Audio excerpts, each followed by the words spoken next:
আজকে সকালবেলার আকাশটা খুব সুন্দর ছিল। সকাল থেকে ঝিরিঝিরি বৃষ্টি পড়ছে এবং আকাশটা কালো হয়েছিল মেঘে, যে কোনো সময় ঝুম বৃষ্টি নামবে।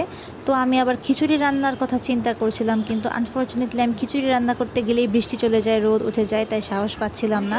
7-5 ভাবতে ভাবতে মাঠের পাশে যে অস্থায়ী মাছের দোকানগুলো বসে সেখান থেকে চিংড়ি মাছ কিনে নিলাম। চিন্তা করলাম লতি দিয়ে তো খাওয়া যাবে, আমি যেহেতু লতি কিনে রেখেছি আগে থেকেই।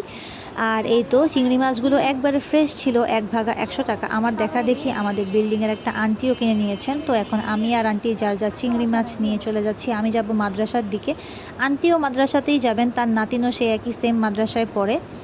তো এই তো মাছগুলো কিন্তু খুবই ফ্রেশ ছিল। আমি চিন্তা করছিলাম যে লতি দিয়ে চিংড়ি মাছই রান্না করব নাকি খিচুড়ি রান্না করব, যেহেতু আকাশ মেঘলা হয়ে আছে। এই তো লতিও কিনে রেখেছি। শেষমেশ বাসায় আসার পর দেখলাম ঝুম বৃষ্টি নেমেছে এবং আমি আর দেরি না করে ভুনা খিচুড়ি রান্না করে ফেললাম সবজি দিয়ে। আর ফ্রিজে কিছু আমার গরুর মাংসের তরকারি ছিল, সেগুলো আমি ভুনা খিচুড়িতে দিয়ে দিয়েছি। তো সব মিলিয়ে খুব ইয়াম্মি হয়েছে, খেয়ে খুব মজা পেয়েছি, আলহামদুলিল্লাহ।